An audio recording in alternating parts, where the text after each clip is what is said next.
Okay, let's see if we can get this all done at once, shall we? Good day. Excuse me. My name's Bill. You're watching Bill's Box of Sound.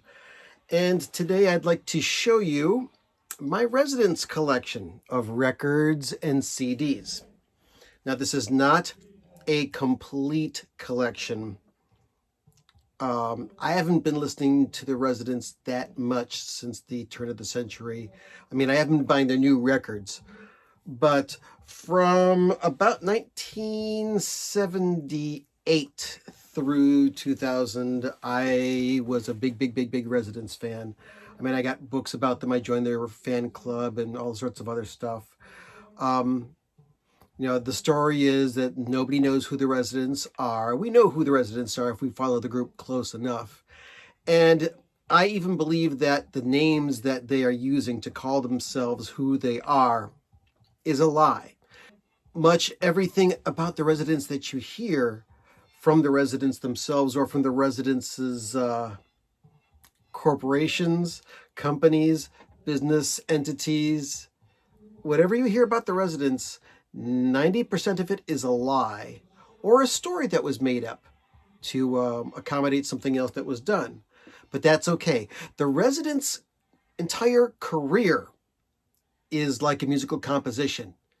It's constantly unfolding, constantly changing, and it'll never be finished until all of them have passed away. Now, we know that the gentleman who called himself Hardy Fox has passed away. And he also was known by the name of Chuck Bobuck or Charles Bobuck. And he had several other names that he used as well. But I digress. Let's get into the Residents' music, shall we? The early days of the Residents, according to folklore, they recorded 4 albums worth of material before they actually released a physical record. They had an album called Rusty Coat Hangers for the Doctor. They also had an album called The Ballad of Stuffed Trigger. And we've got this album right here, the WB album, also known as the Warner Brothers album. Let me take this out of the plastic here to show it to you. Now, according to folklore, when the Residents made this album back in 1971, they sent the tapes to Hal Haverstadt of Warner Brothers Records because they heard that he was responsible for signing Captain Beefheart, and anybody who could understand Captain Beefheart could definitely understand the Residents. And let's see, I just want to make sure. There's stuff inside here. This is a Record Store Day release from the past couple of years. Very hard to get. But anyway, so folklore has it that the tape was listened to and it was sent back to them saying that it was interesting but not enough to warrant a record contract. And they didn't know what the name of the band was, so they just sent it back to Residents. Therefore, the name of the band was crowned. This record is ridiculously juvenile and ridiculously wonderful at the same time. I'm so glad that they did finally release this because it's just great stuff. Experimentation and strangeness abounds. Oh, did I say that the Residents are weird music? Very weird and lovingly weird. So then the other album that they released, that they recorded before they released anything, was something called Baby Sex. Original cover had a very pornographic picture on it, but it was never released to the public. But it has been released as a Record Store Day release. Just says BS, but the name of the album originally was Baby Sex. And let's see, had a custom printed inner sleeve with all sorts of stuff on it. Very hard to get. Once again, brilliant stuff. This includes live performances. and also recordings of somebody called Ensenada, the letter N, and then the word Sonata afterwards. I find it hard to believe that there is a person named Ensenada, because when Ensenada is allegedly singing, it sounds a heck of a lot like one of the residents. So then we come upon the very first Residents album. Let's take a look at the CD version of it, which is also the original vinyl cover for Meet the Residents. And of course, they got a cease and desist from Capitol Records. Now, this is their first released album. This CD also has the contents of their first released records, which was 2 45s, and the title of the 45 set was called Santa Dog. It had 4 tracks on it. It had, let's see, fire, lightning, explosion, and aircraft damage. So that came out on CD eventually in the 1988 on the East Side Digital label.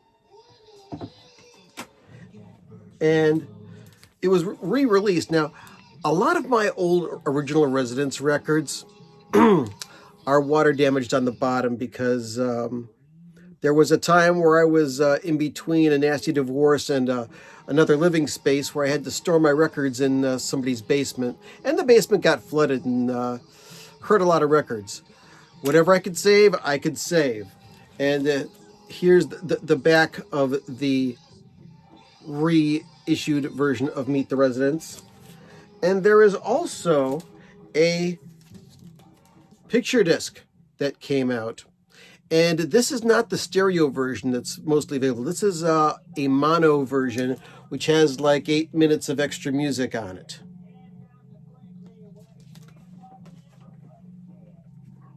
Now, the next released album was something called The Third Reich and Roll. That's the censored version. And here is the uncensored version. Yes, it's Dick Clark in a Nazi outfit. Now, what the Third Reich and Roll is it's 2 side-long suites. Hitler was a vegetarian and swastikas on parade, but all the music is derived from hits of the 50s and 60s, done in only the way that the Residents can do. Extremely unique, extremely entertaining, extremely wonderful. And the Third Reich and Roll was also released on CD. And in this particular version, which was the first one that was made available, the bonus tracks were one of the original 45s, Satisfaction, and also there was a CD, it wasn't a CD, it was a 45 that came out called The Beatles Play the Residents and the Residents Play the Beatles, because there were rumors that the Residents were in fact the Beatles. And this 45 called The Beatles Play the Residents and the Residents Play the Beatles, on one side, had a song called Beyond the Valley of a Day in the Life, which was credited to the Beatles, but was actually a bunch of official and unofficial Beatles recordings that were cut up by the Residents. So they said that the Beatles were playing a Residents composition.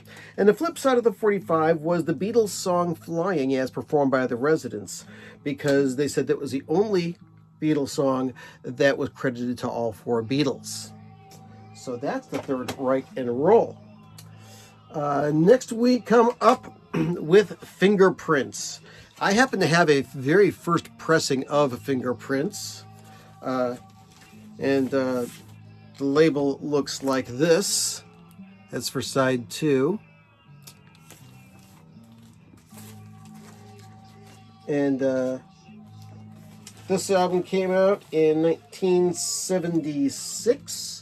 Still a little bit of water damage down here because all the Residents records were all held together in the same place. And Baby Fingers was supposed to be a 3-sided album originally. The third side of the album ended up being something called Baby Fingers, which had a very limited release through the Residents fan club called Weird. Weird stood for We Endorse Immediate Residence Deification. And it had these songs on it. At Walter Westinghouse.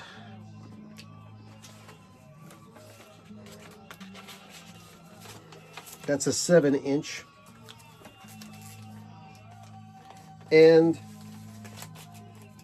on the CD re-release of that album, which looked like this, it was basically Residents and Babyfingers all put together as one full album.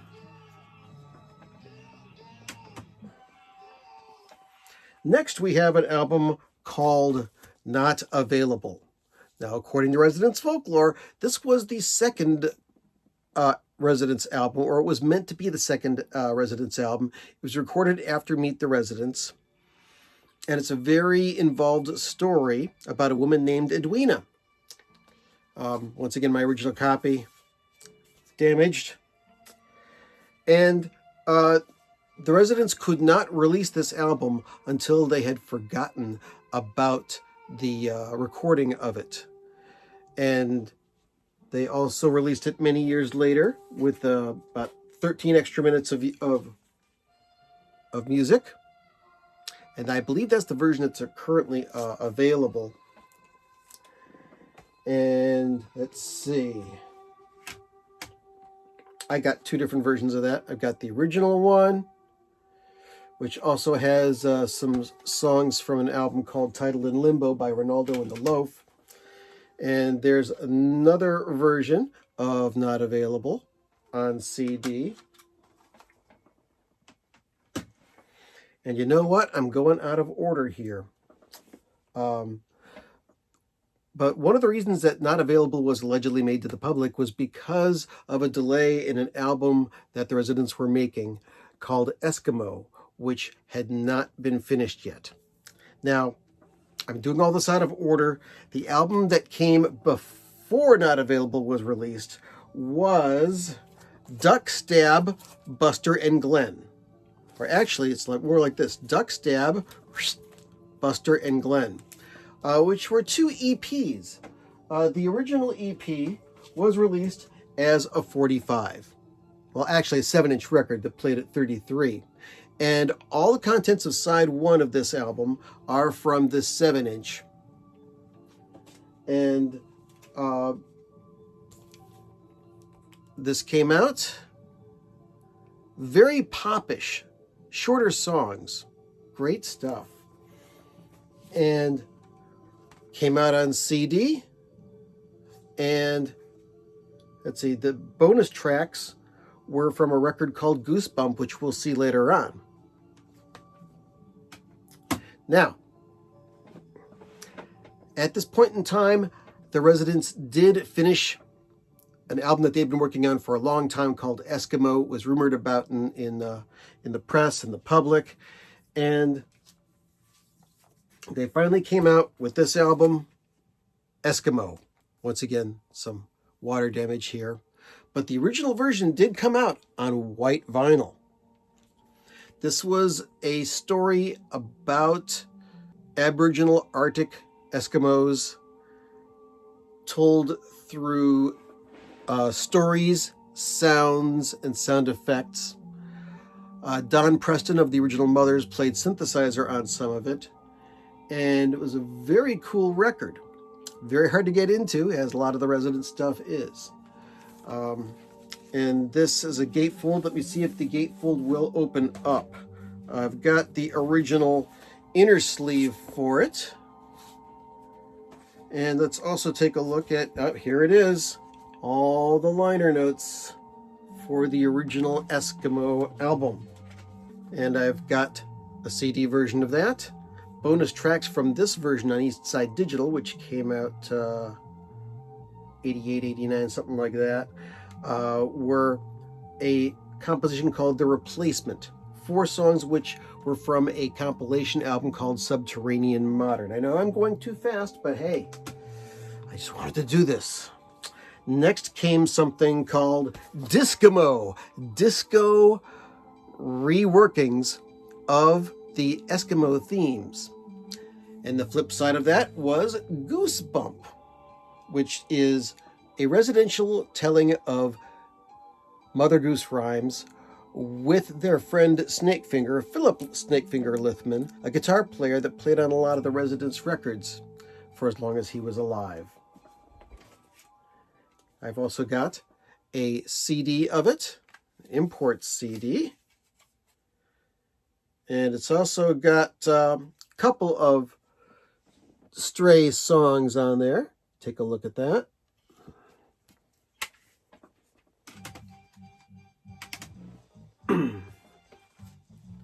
Next came something called the Residents Commercial Album, Water Damage.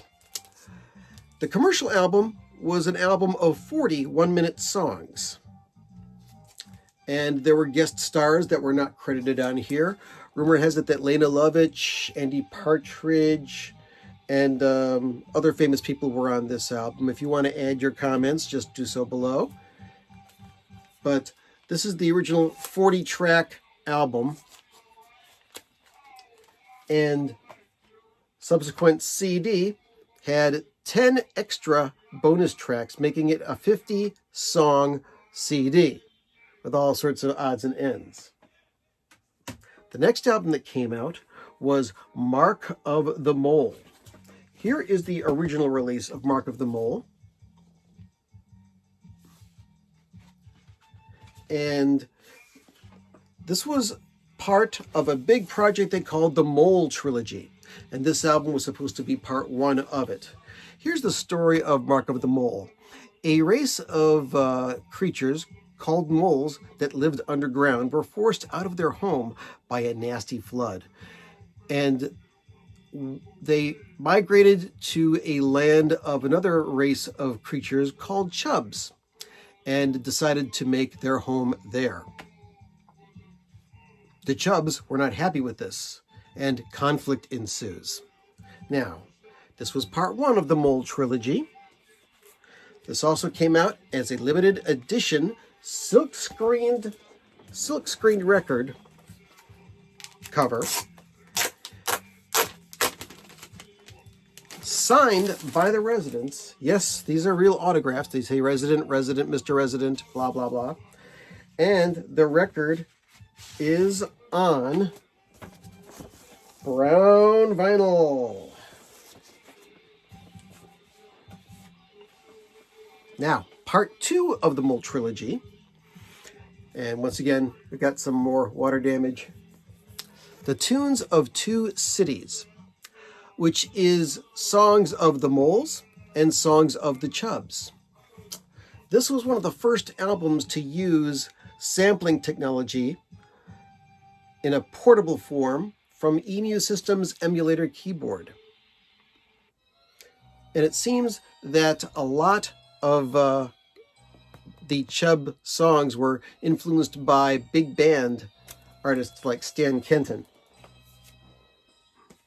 Now, at this point in time, the Residents took out the Mole Show on tour, and they composed intermission music. And this is an EP called Intermission. And those are supposed to be the Residents. They said, no, this is not part three of the Mole Trilogy. More will come later. There was also an album called Title in Limbo, which is an album that was done in tandem with a group called Ronaldo and the Loaf. That's a different video. Once again, very strange, but very cool stuff. And there was also a bootleg record. And I say bootleg in quotations because this was actually put together by the Residents themselves. But this is a bootleg of the Mole Show live recording. But everything that I can tell shows that this was actually put out together by the Residents themselves as just a limited edition. So this has a recording of the Mole Show that they took on tour live. Here is a CD of Mark of the Mole. And this also has the intermission music on it. Here is a CD of The Tunes of Two Cities. Then there was a album of odds and ends called Residue of the Residents. And this has a lot of mop tapes, odds and ends, B-sides, singles, unreleased tidbits that came out. All the artwork from the Residents albums are pretty much done by poor, no graphics. And basically it's one of the Residents, I believe the gentleman who calls himself Homer Flynn is the nucleus of most of the artwork on Residents albums. And here is a CD called Residue Du, which has a lot of extra stuff on here, including this great composition called Safety is a Cootie Wootie. This is the only release of the entire composition. Part of that composition was on a 7-inch single. All right, now I've gone for 21 minutes. This ends part 1 of my Residents collection, my grossly incomplete Residents collection. Thanks for watching. If you like what you're seeing, watch the second part when it comes up, and subscribe, etc., etc. Had a great time. Hope you did too. Take care. Have a great day. This is Bill. You're watching Bill's Box of Sound. And this is part 2 of my incredibly incomplete Residents collection, of which there was a lot. That's why there's a part 2. And this was a request. Several times I've received comments on my videos and emails saying, please show us your Residents collection. We know you like the Residents. Show the Residents. So I'm going to continue right where I left off, and we're going to show you a record called Whatever Happened to Vileness Fats. Now, Vileness Fats is a movie the Residents tried to make. It was shot on half-inch videotape and never completed. But years later, they worked on the music and completed it and put out this soundtrack record. And they also put out a VHS videotape called Whatever Happened to Vileness Fats. I used to have it at one time. I don't know what happened to it. Things have, gone around and gotten lost over the years, over many moving things. And there was a CD for this, and it also had the soundtrack for a film that the Residents did. The Residents didn't do the film, but they just did the music to a movie called The Census Taker. And that's Garrett Morris from the original Saturday Night Live cast on the front cover. It was a scary movie. This is some really cool music, and it's on a label called Episode Records. So I don't know if this is fully a Residents production. Let me take a quick look at the dead wax here. And it doesn't, I don't know. It's got some odd stuff in the dead wax, but it does not look like it was done by the same company that did a lot of the Ralph Records pressing back in those days. And the mastering on a lot of the older Residents records is surprisingly good. If you can find an original, pick it up. So that's The Census Taker, a soundtrack by the Residents. This is in 1985, by the way. And then they started doing this thing called the American Composers Series, of which there are only 2 volumes. The first one is George and James. Here's the aforementioned Water Damage. And there is the label of James right there. So one side of this is the Residents doing George Gershwin. The other side is the Residents doing James Brown. And this is the first of a series. So that came out.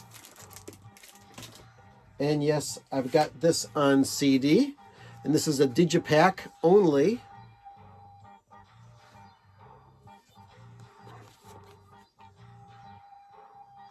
And let's see. No bonus tracks on this one. This came from the Euro Ralph label. Now, remember in the last video, we were talking about the Mole trilogy. They released parts 1 and part 2, and then they released an intermission record and said that's not part 3 of the Mole trilogy.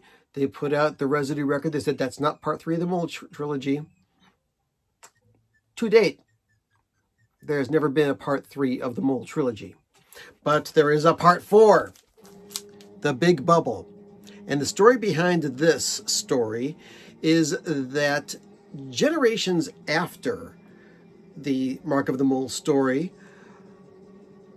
moles and chubs started to populate and produce offspring from each other.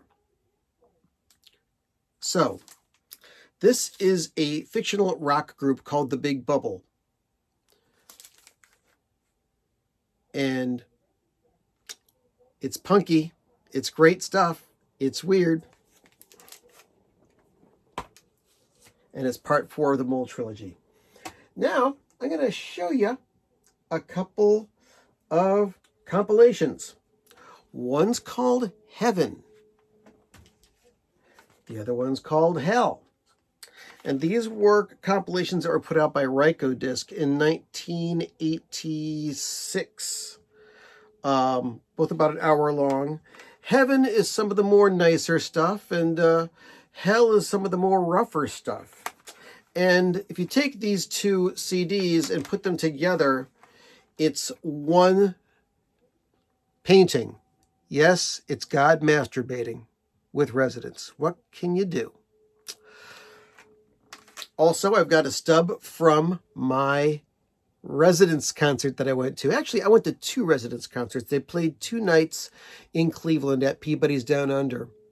And I believe this was in 1988 or 1986 or 87. I forget the exact date. It was in January. They played pretty much the same show both nights. The show consisted of 2 Residents performing music, Snakefinger on guitar and vocals, and 2 dancers that were also dressed as the Residents. So, once again, the mystery of the Residents keeps on unfolding and folding in on itself. Now, I've got this record, which is the Residents' 13th anniversary show. Once again, Water Damage. This was recorded live in Japan. And also, I don't know how, I don't know why, I got a copy of a test pressing of that. I got this photocopied cover, and then I got this record, which has just white labels on it. This is a test pressing of the Residents Live in Japan record. So, this is pretty freaking rare. You won't see it anyplace else. Or maybe you will. And, oh, here is the CD of The Big Bubble, which also has that Safety is a Cootie Wootie on it.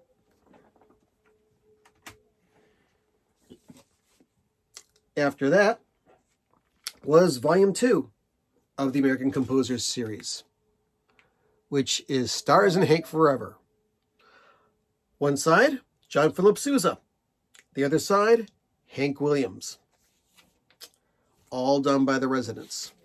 Water Damage. The record. The CD. With a bonus track of Kalijah, which they did release as a single. Water Damage. This is a European release, a dance version of the Hank Williams song Kalijah. And there were several mixes of that came out. And then the Residents had a departure from Ralph Records, put out an album on the Reich Disc label only, called God in 3 Persons. 2-record set, clear vinyl. And this is a fascinating story about a guy who calls himself Mr. X and the Twins, which are girls joined at the shoulder, and a strange relationship that they had and what happened to them when there was some sort of conflict. Weird and strangely wonderful. Came out on CD. And it also came out with an instrumental version called the God in Three Persons soundtrack. Right around this time was when Snakefinger, the guitar player for the Residents and also great solo artist on his own, passed away. He had a heart attack after he had performed a show, and died in his sleep. And here's that Kalijah again on a 3-inch CD single. Remember these things? Neat, huh? And next I have, where is it? This is a one-sided record called 4LC, which is the Residents' reinterpretation of Für Elise, a Beethoven piano piece. This record is on green vinyl. One side has the music. The other side is silk screened. It's a strange oddity from the Residents, but weirdly enough, they did put it out as a CD single. There it is. Now, were there bonus tracks on that? Let's see. Let's see. 4LC is based on a folk tune that has been ripped off. It's been ripped off by lots of people, most notably Beethoven. He first introduced 4Elise on New Year's Eve 1889, 1890, exactly 100 years ago, before the Residents did it. Actually, I just made that up, but it would be wonderful if it were true, wouldn't it? Just reading from the CD itself. So that's 4LC. Now, there was a fan club that the Residents put out. It was called Uncle Willie's Eyeball Buddies, also known as UWeb. And they released several compilations. One of them was called Stranger Than Supper. Had all sorts of, at that time, unreleased stuff on it. And there it is on vinyl. There's the track listing if you want to freeze frame it and take a look at that.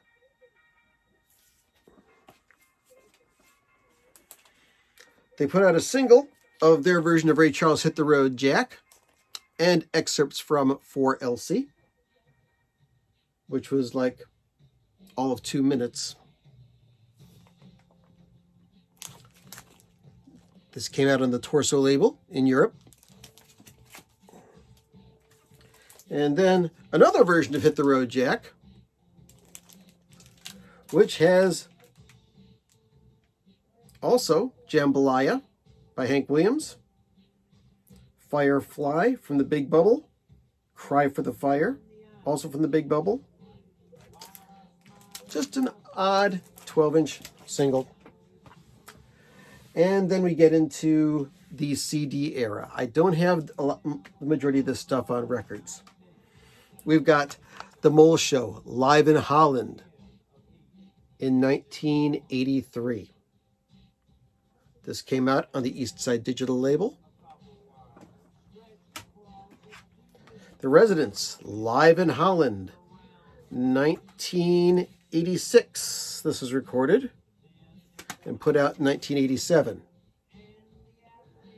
And there are the tracks.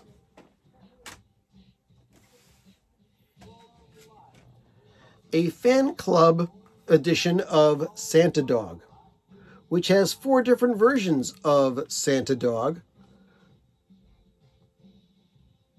from 1972, 1978, 1984, and 1985. The Residents put out an album called The King and I, which is a bunch of Elvis songs as reinterpreted by the Residents.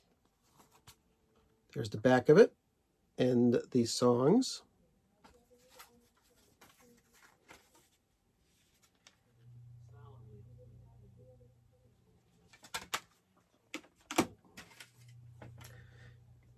Another version of Kalijah, the Housey Mix.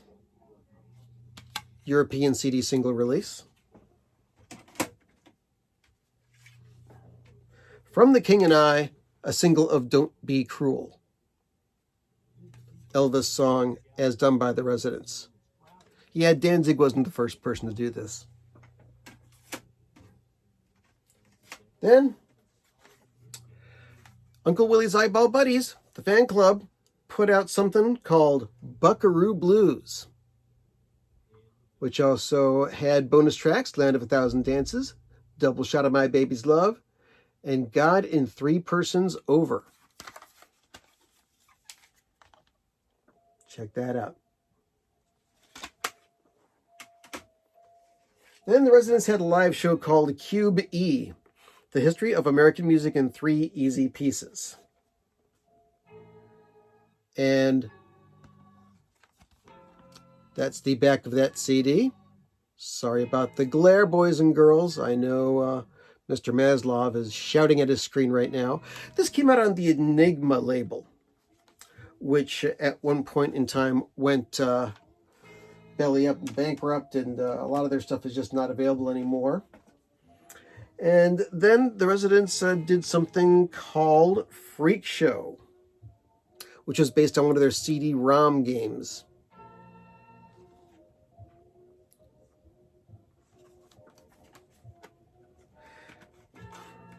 Interesting album, but this is probably around the time when I was starting to get just a little bit less interested in the Residents than I was back in the 70s. Now, here is another Uncle Willie's Eyeball Buddies compilation. It's called Liver Music, which is mostly live music from the Residents. I wrote down the songs and put them on the back. And then there was a second issue called Daydream Be Liver, which also had a version of the Monkees' Daydream Believer on it. This was also a fan club release, and I wrote down the names of the songs on there.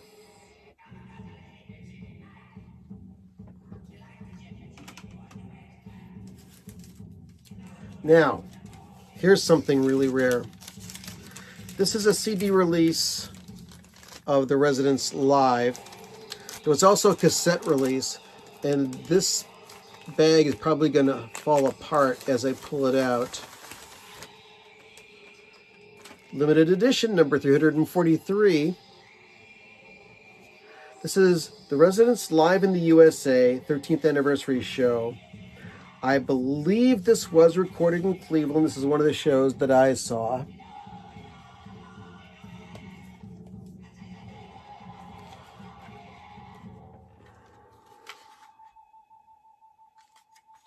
And does it say where it was recorded? Yeah, this is from the cassettes. This special limited 2 CD package contains a complete version of the Residents' 13th anniversary show. On December 26, 1985, one resident had his eyeball stolen, blah, blah, blah, blah, blah. So, according to the liner notes, this show was recorded in 1986 in Minneapolis, February. And More graphics on the inside.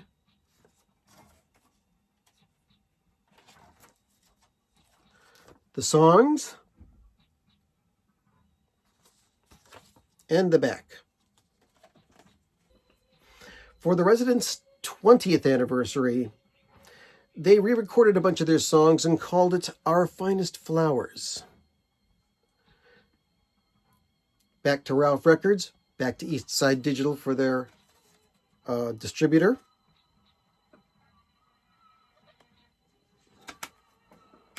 Here's the CD version of Stranger Than Supper, which is also called Booger Breath on the back. And on the other side, Poot for Thought.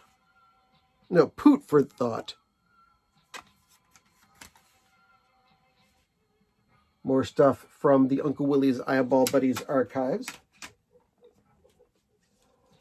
More fan club goodies. Santa Dog 1992.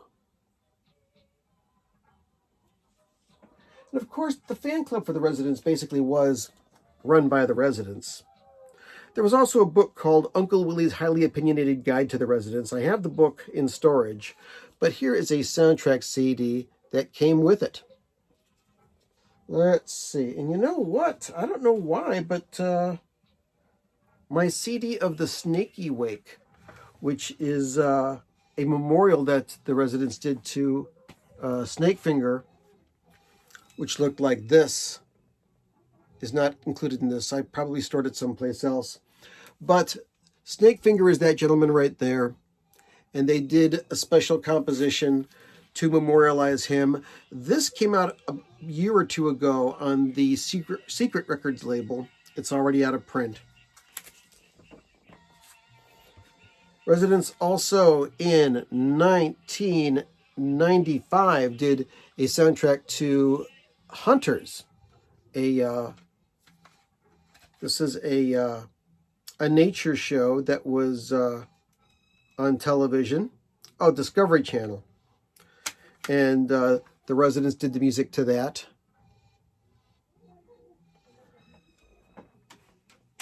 And back in the previous video, there was the Warner Brothers album.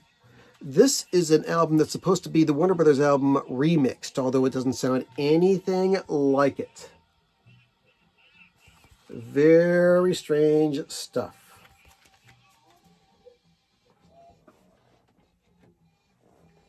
Now, I also have a Laserdisc of videos from the Residents called 20 Twisted Questions, which has a lot of stuff on it. If you got an old Laserdisc player, this is a treasure trove. I've also got a DVD called Icky Flicks, where the Residents compiled their videos. And along with the videos, there's an alternate audio track which contains new versions of all the songs that are in here. And there's a lot of information in here as well.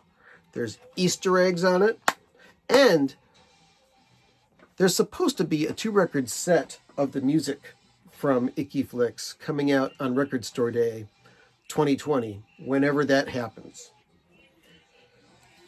I also have a 7-inch called Buy or Die, which was a sampler of music from the Ralph Records label, the Residents record label, that was put out in the lovely year of 1980 with art by Gary Panter. And that's all my Residents stuff. I know there's more somewhere in this house. I just have to find it. But that's the majority of it. If you're still watching, you are way more tolerant than most people are. And I hope you enjoyed this, because I had a great time, and I hope you did too. If you like what you're watching, please subscribe to the channel. Hit the bell if you want notifications. Blah, blah, blah, blah, blah. Go listen to a Residents record or a CD, or go stream their music, or check it out on YouTube. I hope you have a fantastic day.